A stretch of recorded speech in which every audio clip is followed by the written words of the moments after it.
going to take a close look at the stone that does the work. This is burrstone. It might look like some of the stone in your back field if you're a farmer or if you live near Frontenac Art. But this is special burrstone, very hard, but very porous. And you see the little holes, they help keep cool while you're grinding it. In the stone are patterns or furrows. Each miller would have its own particular pattern that he thought worked best. And then there might be different patterns for different kinds of grain or cutting, either oats, barley, or the hard northern wheat, which we grind here. The burrstone comes from the Marne Valley in France, and it's the only place in the world you find it.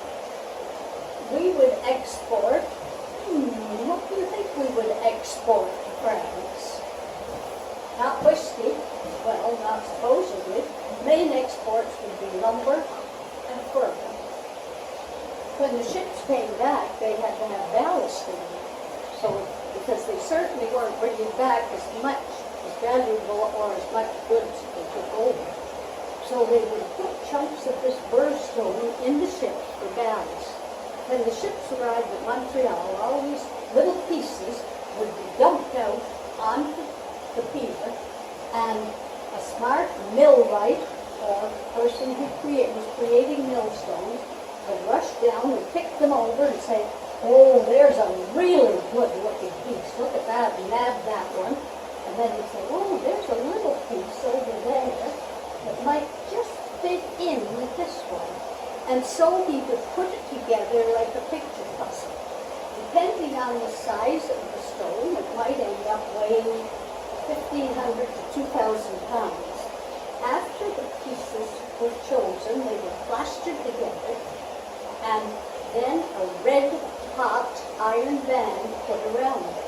And of course, all of you know what happens when a hot iron cools. It holds it in tightly, so you have a wonderful stone.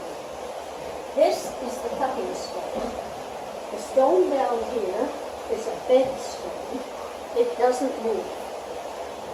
This stone flops down on top of that. The grain comes down so it falls between the stones. And as the stone spins, it cuts the grain. Cuts it finer and finer. And cutting is very important because it helps preserve all your vitamins and minerals, so you don't have to enrich it with artificial stuff you throw in later on. This granite stone, you will see different kinds of those around. You'll see different kinds of stone. Over on the far wall, as you're walking out, you'll see leaning against the wall a huge granite stone.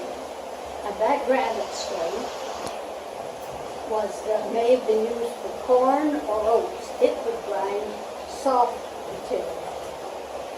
The stones had to be dressed. Sometimes stones would get a little bit out of balance.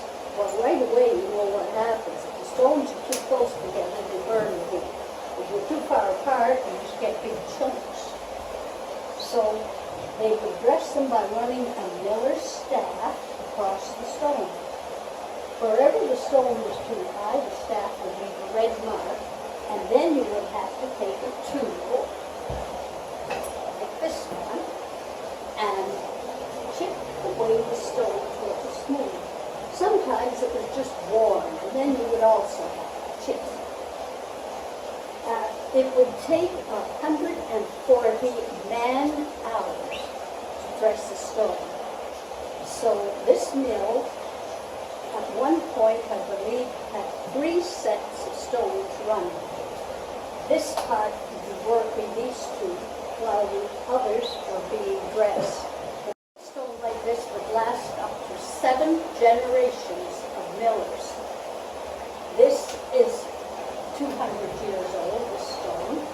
The ones that are cutting the grain today are also 200 years old.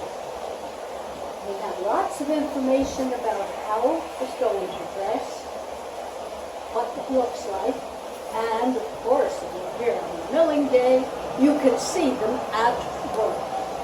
Do come.